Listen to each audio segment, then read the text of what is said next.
जी। अभय सिंह चौटाला जी। एक बड़ा नाम जी। और आपने उनके साथ मुकाबला करने की सोची, यही एक हिम्मत की बात है जी। क्या सोचकर आप एलनाबाद की सीट पर आप अभय सिंह के सामने चुनाव मैदान में उतरे हैं? जी। जिनका नाम ले रहे हो अभय सिंह चौटाला, आपको पता है बार बार यहाँ से विधायक रहे हैं और बार बार यहाँ से विधायक रहने के बाद भी अगर उनकी पृष्ठभूमि में जाएं, ताऊ देवीलाल यहाँ के उप प्रधानमंत्री भी रहे, उनके फादर साहब यहाँ के चीफ मिनिस्टर भी रहे, उसके बाद भी यहाँ की दशा आप देख सकते हो एलनाबाद की स्थिति क्या है। आज बड़े बड़े दावे किए जाते हैं लेकिन एलनाबाद के अंदर न तो यहाँ पर कोई कॉलेज है, न कोई बड़ा खेल स्टेडियम है और लिखने के लिए अगर वो युवा हित में अगर कोई यहाँ पर खेल स्टेडियम नहीं ले पाए, कोई कॉलेज नहीं ला पाए, इससे हमारा दुर्भाग्य क्या होगा। की बात करें तो यहाँ पर जो गरीब जनता है वो सबसे ज्यादा है और मेरे को पता है जो यहाँ के गरीब मजदूर किसान कमेरे है वो मेरे साथ है। तो ये आप कैसे कह सकते हो भी यहाँ पर मैं कमजोर हूँ। अगर आप यहाँ से मेरे को प्रतिनिधि बना करके भेजते हो, जैसे बीमा की तारीख तय होती है मार्च महीने में कट जाता है, उसी तरीके से बीमा आने की भी तारीख है वो तय होगी। साथ साथ मैं बताना चाहूंगा किसान के साथ साथ मजदूर का खेतीबाड़ी में अहम योगदान रहता है। उस मजदूर के लिए किसी ने आवाज उठाई, विक्रम इंदौरा उनकी आवाज बनेगा।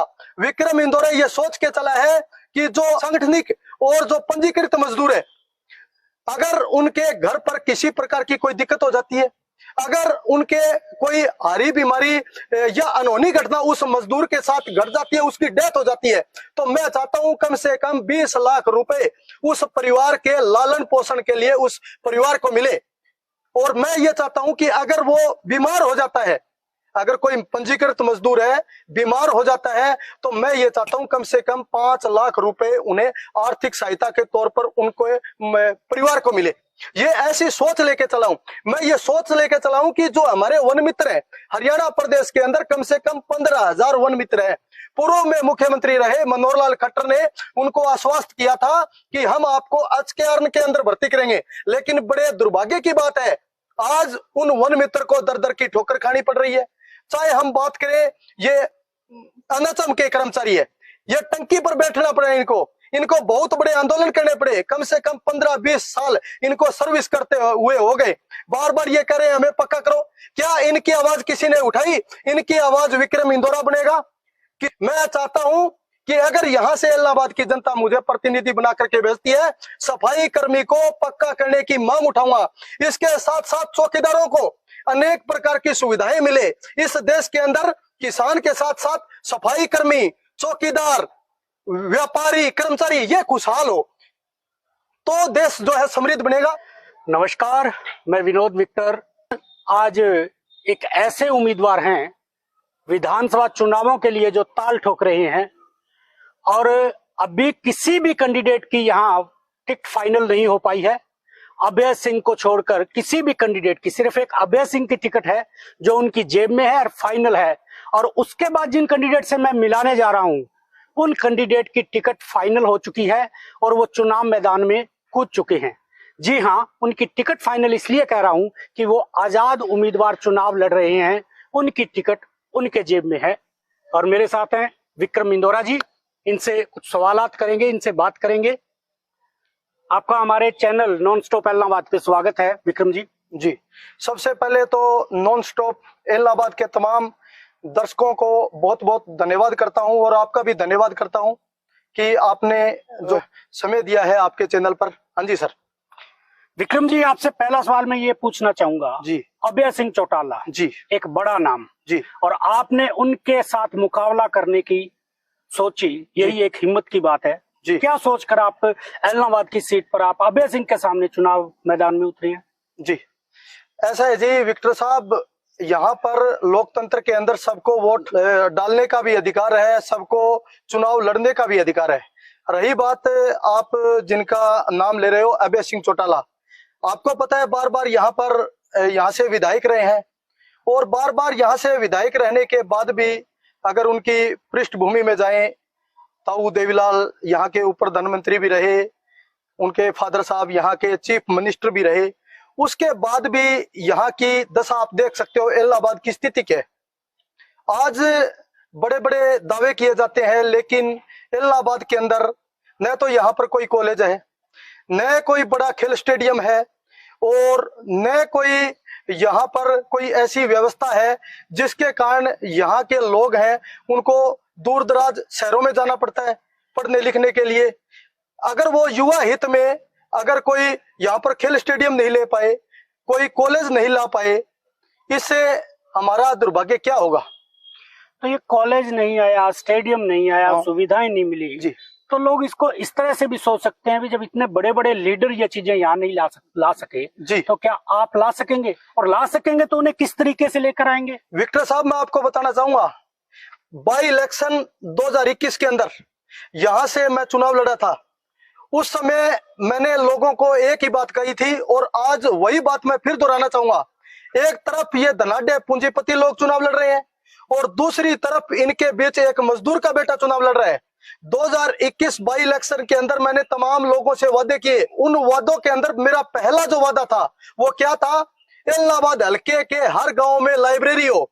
और मैं ये बड़े दावे के साथ कह सकता हूं, मैंने उस मुद्दे को जोर शोर से उठाया। जैसे ही चुनाव खत्म हुए, आचार संहिता खत्म हुई, सरकार को नोटिफिकेशन जारी करना पड़ा, हर गांव के अंदर लाइब्रेरी बनेगी। अब आप बताओ विक्टर साहब, क्या इलाहाबाद के हर गांव में लाइब्रेरी नहीं बन रही। सरकार के सामने मुद्दे उठाना मेरा यही जो है फर्ज रहेगा कि ये जो तमाम मुद्दे हैं मेरे, उन मुद्दों को लेकर के मैं चुनाव लड़ूं। और मैं बड़ी दावे के साथ कह सकता हूं, मैं पिछले करीब 10-12 साल से जमीनी स्तर पर लोगों के हक अधिकारों की बुलंद आवाज बन करके उनके लिए कार्य कर रहा हूं। चाहे वो मजदूर है, किसान है, कमेरे है, व्यापारी है, आड़ती है, विद्यार्थी है, कोई भी हो, हर वर्ग की आवाज को मैंने बेबाकी के साथ उठाया है। और इलाहाबाद की तमाम जनता को यह मैं आश्वस्त करना चाहता हूं कि आपके बीच में रहने वाले, आपके लिए सदैव संघर्ष करने वाले उस साथी को निधि बना करके भेजो और आपकी आवाज को मैं बुलंद करूंगा। जी विक्रम जी, मैं ये पूछना चाहूंगा जी कि आप कोई आरक्षित सीट भी चुन सकते थे क्योंकि आप उसके लिए एलिजिबल हैं, फिर आपने ऐसी सीट ही क्यों चुनी जो एक जाट बहुल क्षेत्र है और बहुत लंबी सीट है। काफी आपको इसमें हिम्मत करनी पड़ेगी और परिश्रम करना पड़ेगा, मेहनत करनी पड़ेगी। विक्टर साहब, ऐसे है, आपने कहा भी आप कोई आरक्षित सीट देखो। अगर यहाँ पर बात करें तो यहाँ पर जो गरीब जनता है वो सबसे ज्यादा है। और मेरे को पता है जो यहाँ के गरीब मजदूर किसान कमेरे है वो मेरे साथ है। तो ये आप कैसे कह सकते हो भी यहाँ पर मैं कमजोर हूं। मैं तो मानता नहीं अपने आप को कमजोर, क्योंकि मेरा जो मानना है, मैं लोगों से मिल रहा हूँ, लोग मेरे को एक ही बात कर रहे हैं कि बेटा तू बड़ी मजबूती के साथ लगा हुआ है, हमें पता है। क्योंकि हर गांव में मैं पूछ रहा हूँ, लोगों से मिल रहा हूँ, उनके दुख तकलीफ क्या है, उनके काम क्या है, मैं ये जान रहा हूँ। तो लोग एक ही बात कर रहे हैं भी आपके जज्बे और हिम्मत को देख करके ये लगता है ये जितने भी धनाढ्य और पूंजीपति ये चुनाव लड़ रहे हैं ये यहाँ से आने वाले समय में मैदान छोड़ करके भाग जाएंगे। मैं आपसे ये पूछना चाहता हूँ जी कि जैसे लगभग सभी जो मुद्दे हैं आमतौर पर जो भी विकास कार्य के, हर नेता अपने उसमें बयानों में कहते हैं कि हमने ये कर दिया, हमने वो कर दिया।